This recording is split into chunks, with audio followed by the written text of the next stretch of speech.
केंद्रीय संचार ब्यूरो हमीरपुर और प्रेस सूचना ब्यूरो चंडीगढ़ ने हिमाचल प्रदेश के जिला ऊना के ITI में आयोजित किया एक आउटरीच और मीडिया इंटरेक्शन कार्यक्रम। ADG PIB राजेंद्र चौधरी ने कहा, स्वतंत्रता संघर्ष पर आज़ादी क्वेस्ट मोबाइल गेमिंग ऐप हमें हमारे स्वतंत्रता संग्राम के बारे में इंटरेक्टिव तरीके से बताता है। जिला परियोजना अधिकारी सतनाम सिंह ने कहा, पोषण माह गतिविधियों के हिस्से के रूप में स्वस्थ पोषण पर ध्यान दें। केंद्रीय संचार ब्यूरो हमीरपुर और प्रेस सूचना ब्यूरो चंडीगढ़, सूचना और प्रसारण मंत्रालय भारत सरकार ने आज हिमाचल प्रदेश के ऊना में सरकारी ITI में एक आउटरीच और मीडिया इंटरेक्शन कार्यक्रम का आयोजन किया। इस अवसर पर मीडिया और छात्रों को संबोधित करते हुए अतिरिक्त महानिदेशक PIB चंडीगढ़ राजेंद्र चौधरी ने इस अवसर पर बोलते हुए कहा कि सूचना और प्रसारण मंत्रालय भारत सरकार द्वारा आज़ादी क्वेस्ट का शुभारंभ सरकार द्वारा स्वीकार किए जाने के प्रयासों की एक श्रृंखला में एक महान कदम है। भारत के स्वतंत्रता संग्राम के दौरान स्वतंत्रता सेनानियों और गुमनाम नायकों का योगदान। अपर महानिदेशक PIB चंडीगढ़ राजेंद्र चौधरी समारोह में मुख्य भाषण के बाद मीडिया कर्मियों के साथ उन्होंने बातचीत की। उन्होंने बताया कि भारत गेमिंग क्षेत्र में शीर्ष 5 देशों में से एक के रूप में खड़ा हो गया है। आज़ादी क्वेस्ट ऑनलाइन गेमर्स के विशाल बाजार में टैप कर सकता है। ऐसे गेमर्स की 45 करोड़ तक पहुंचने की उम्मीद है। खेल की सामग्री सरल लेकिन व्यापक है। विशेष रूप से प्रकाशन विभाग द्वारा क्यूरेट की गई है और भारतीय ऐतिहासिक अनुसंधान परिषद के विशेषज्ञों द्वारा इसकी जाँच की गई है। आपके जीवन के लिए, आपके परिवार के लिए कितनी महत्वपूर्ण है। इस आयु वर्ग में 14 से लेकर 22-23 वर्ष तक आप जितनी मेहनत करेंगे, जितना अनुशासन रखेंगे, जितना लगन से पढ़ेंगे, जितना लगन से स्किल सीखेंगे, वो आपके उसके बाद के 50 वर्ष तक काम होगा। फिर आपकी जिंदगी आसानी से बदलने वाली नहीं है। अगर आपको भी बदलना है तो अभी बदलना है। अभी हम लोगों ने आपको मोबाइल गेमिंग एप्स दिखाई, आज़ादी क्वेस्ट। इससे ज्यादा नहीं कॉन्ट्रडिक्शन। एक तरफ हम कह रहे हैं कि हमारे बच्चे मोबाइल की तरफ एडिक्ट हो रहे हैं, बहुत मोबाइल गेम्स खेल रहे हैं, इन्हें नहीं खेलना चाहिए। और एक तरफ हम सरकारी अधिकारी आके कहते हैं कि मोबाइल गेम खेलो। यहाँ पे आप समझिए कि हर टेक्नोलॉजी के दो पहलू हैं। इन द 80s, जब मैं 1980 के दशक की बात करूँ, जब आप से किसी का भी जन्म नहीं हुआ था, तो ये बहस बहुत बड़ी देश में छिड़ी थी, क्योंकि मेरा उसमें वही एक दुख था जो आपका है, टीनेज में था। तो मैं बार भी पढ़ता रहता था, वीडियो में देखता रहता था। तो सबसे ज्यादा बहस इस बात पे होती थी कि साहब कंप्यूटर साइंस है या आपकी जॉब छीन लेगी, कंप्यूटर साइंस आपकी स्वास्थ्य के लिए बहुत खराब हुई। लेकिन आज अगर आप हाइंडसाइट में देखें, यानी कि वास्तविकता में हिस्टोरिकल उसमें देखें, तो आप पाएंगे कि कंप्यूटर्स ने आपकी जिंदगी को बहुत आसान कर दिया। हर वो चीज जिसके लिए लाइन में लगना पड़ता था, चाहे वो रेलवे टिकट थी, चाहे वो ट्रेन टिकट थी, चाहे वो हवाई टिकट थी, चाहे वो बैंकिंग ऑपरेशन थे, चाहे वो पढ़ाई थी, जो चीजें आपको पहले लाइन में लगकर मिलती थी, आज आपके मोबाइल पर, आपके कंप्यूटर पर आसानी से सुलभ है। इसका मतलब क्या होगा? Technology always has two aspects. हर तकनीक के दो पहलू मिलेंगे, positive, negative, pros and cons जिसको हम बोलते हैं। इसी उस जमाने जो भी कॉम्पिटिटिव एग्जाम होता था, तो टॉपिक क्या आता था? टेक्नोलॉजी बून और पेन, या इसको हिंदी में बोलूं तो तकनीक वरदान या अभिशाप।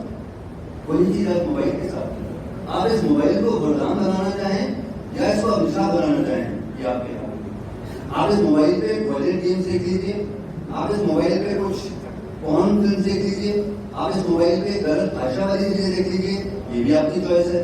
और आप इस मोबाइल पे आजादी क्वेस्ट जैसा खेल खेलकर अपनी आजादी के इतिहास के बारे में जानकारी प्राप्त कर लीजिए। आप इस मोबाइल ऐप पे अपनी स्किल्स के बारे में यूट्यूब चलाकर उस पर और जानकारी हासिल कर लीजिए, ये आपके हाथ में। So choice is yours. How do you define your life? How do you use your technology? And that is what I want to tell you to the next season, because आप लोग हमारा भविष्य है। अभी PM साहब ने कहा था, PM साहब ने हम सब इस बात को जानते हैं, 2022 में हमने आजादी के 75 वर्ष बनाए और 2047 में हम कौन सा वर्ष बनाएंगे? हम शताब्दी बनेंगे, सेंचुरी बनेंगे। ये जो 25 वर्ष है, इसके लिए क्या कहा गया है? कोई बच्चा को बताया इस पीरियड को क्या कहा? अमृतकाल। और अमृतकाल क्यों कह रहे हैं? Because we have a demographic dividend. Demographic dividend को ऐसे करूंगा कि हमारे देश में 65% यानी लगभग 2/3 जो हमारी जनसंख्या है वो 35 वर्ष से कम, यानी प्रोडक्टिव एज में, वो उस एज ग्रुप में है जहां पर हेल्थ प्रॉब्लम्स कम होंगी और वो एक्चुअल में इकोनॉमी को कंट्रीब्यूट करेगा। अगर ये एज ग्रुप अगले 25 वर्ष तक सकारात्मक गतिविधियों में शामिल होते हुए टेक्नोलॉजी को पॉजिटिवली यूज करते हुए इस देश की इकोनॉमी में हेल्प करेगा, तो there is no denying the fact that the next 25 years starting from 2022 to 2047 will be the अमृत काल for this country, जिसमें हम आगे 2047 में मैं अमेरिका की बात नहीं करूंगा, ब्रिटेन की बात नहीं करूंगा, फिर भारत की बात करूंगा। और 2047 की बन जाता है, मैं कहता हूँ 2035 क्यों नहीं, 2030 क्यों नहीं, 2040 क्यों नहीं। उसकी शुरुआत होती है आप जैसे आप कहते हैं ना, आपका समय शुरू होगा, तो आपका समय शुरू हो चुका है, जिसमें आपको अब डेडिकेशन के साथ कार्य करना है। और इसीलिए मैं चाहता हूँ कि टेक्नोलॉजी को अच्छे से यूज करो। वापस आता हूँ आपके वाले टॉपिक पर, आईटीआई के तौर पर। आज सम्मेलन के दौरान हर्षित नारंग, सहायक निदेशक पीआईबी चंडीगढ़, ने खेल के सवालों के लिए मीडिया कर्मियों और छात्रों से जवाब लेकर गेमिंग ऐप का एक इंटरैक्टिव प्रदर्शन भी दिया। हमारी आज़ादी को 75 वर्ष पूरे हो गए हैं और हम 75 वर्ष आज़ादी का अमृत महोत्सव मना रहे हैं। उसी सेलिब्रेशन के तहत, ताकि आप सभी को हमारे फ्रीडम फाइटर्स के बारे में पता चले, हमारे स्ट्रगल्स के बारे में पता चले, हम यहाँ तक कैसे पहुँचे हैं उसके बारे में पता चले, तो सरकार ने ये गेम्स बनाए हैं जिसके माध्यम से हम आप सभी को जागरूक करना चाहते हैं अपनी हिस्ट्री के प्रति, अपने ट्रेडिशन के प्रति, अपने कल्चर के प्रति। एंड ये बहुत ही एक इंटरेस्टिंग कॉन्सेप्ट है जो आप अभी देखेंगे एक छोटी सी प्रेजेंटेशन में भी। तो कार्यक्रम का संचालन केंद्रीय संचार ब्यूरो हमीरपुर के सुरजीत सिंह ने किया। जैसा कि भारत सरकार सितंबर में 5वां राष्ट्रीय पोषण माह 2022 मना रही है, इस आयोजन का फोकस महिला और स्वास्थ्य और बच्चा और शिक्षा के विषयों पर था। पोषण अभियान का उद्देश्य एक जीवन चक्र दृष्टिकोण के माध्यम से एक सहक्रियात्मक और परिणामोन्मुखी दृष्टिकोण अपनाकर चरणबद्ध तरीके से कुपोषण को कम करना है। ये सभी योजनाएं पोषण से संबंधित एक या अन्य वस्तुओं को संबोधित करती हैं और देश में पोषण संबंधी परिणामों में सुरक्षा करने की क्षमता रखती हैं। इस अवसर पर राजकीय आईटीआई महाविद्यालय के प्राचार्य रविंदर सिंह ने अतिथियों का स्वागत किया। जिला परियोजना अधिकारी सतनाम सिंह ने इस अवसर पर कहा कि पोषण अभियान केवल आंगनबाड़ी कार्यकर्ताओं तक ही सीमित नहीं है, बल्कि इसके कई पहलू हैं। इस महीने के दौरान पोषण माह गतिविधियों में आंगनबाड़ी और स्कूल परिसरों, ग्राम पंचायतों और अन्य स्थानों पर उपलब्ध स्थान में सभी हितधारकों द्वारा पोषण वाटिका के लिए वृक्षारोपण अभियान पर व्यापक रूप से ध्यान केंद्रित किया जाएगा। पौधारोपण गतिविधि पौष्टिक फलों के पेड़, स्थानीय सब्जियों और औषधि पौधों और जड़ी बूटियों के पौधे लगाने पर केंद्रित होगी। कोविड टीकाकरण और कोविड प्रोटोकॉल के पालन के लिए संवेदीकरण जागरूकता अभियान भी आयोजित किया जाएगा। हाइट और वेट के लिए भी होगी special drive. ADG PIB Rajendra Chaudhary ने कार्यक्रम के उपरांत पत्रकारों से रूबरू होते हुए कार्यक्रम के बारे में बताया कि प्रसारण मंत्रालय के तहत प्रेस इन्फॉर्मेशन ब्यूरो और सीबीसी के द्वारा एक मीडिया इंटरेक्शन का प्रोग्राम रखा गया और साथ में एक पोषण माह अभियान के जरिए हम कैसे बच्चों तक पहुंच सकें, युवा वर्ग तक पहुंच सकें, इसके लिए आईटीआई, स्थानीय आईटीआई में ये प्रोग्राम रखा गया।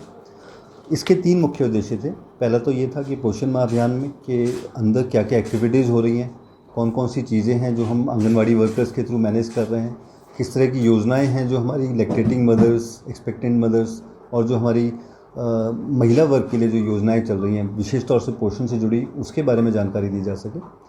दूसरा मुख्य उद्देश्य था, जैसे अभी हम सब ने आज़ादी के 75 वर्ष बहुत गर्व के साथ बनाए। देश भर में मुझे लगता है शायद ही कोई घर था जहाँ पर तिरंगा नहीं फहराया गया और लगभग 6 करोड़ सेल्फी ली गई हर घर तिरंगा कैंपेन के जरिए, जो मुझे लगता है इस देश के हर नागरिक के लिए गर्व का विषय है कि इतनी बड़ी तादाद में हम सब ने मिलकर उसमें भाग लिया। उसी अभियान के तहत अब कोशिश हमारी ये है कि हम आज़ादी क्वेस्ट एक mobile gaming app ministry of I&B ने लॉन्च किया है।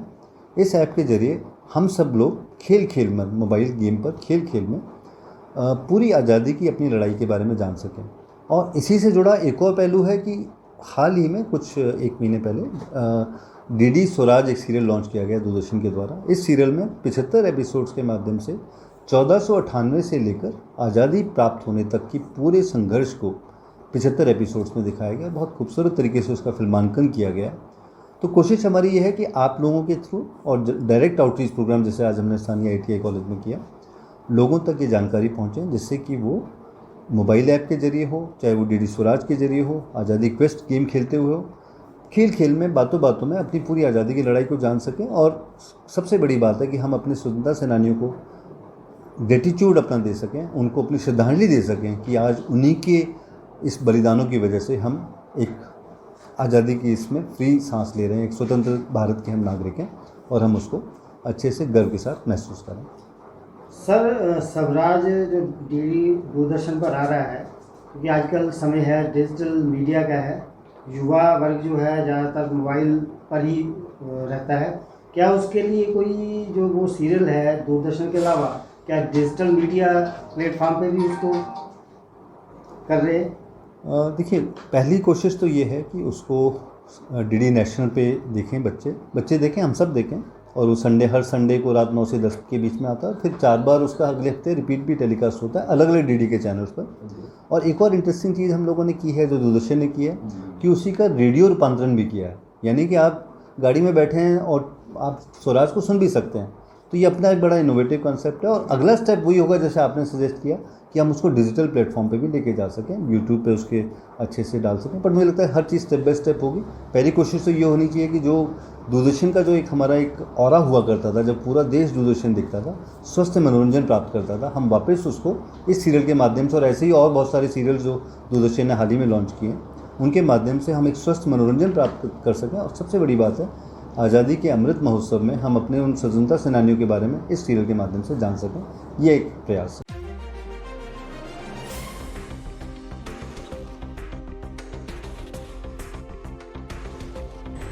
ऊना से न्यूज़ सुपर भारत के लिए राजन चब्बा की रिपोर्ट। और बड़ी खबरों के लिए बने रहे न्यूज़ सुपर भारत के साथ। You got me all in love with you. So many things I do, and girl, you never wanna judge. Maybe you're the reason that I ever fell in love. You never gave me drama, so no need to walk away. Girl, I just wanna be right with you every single day.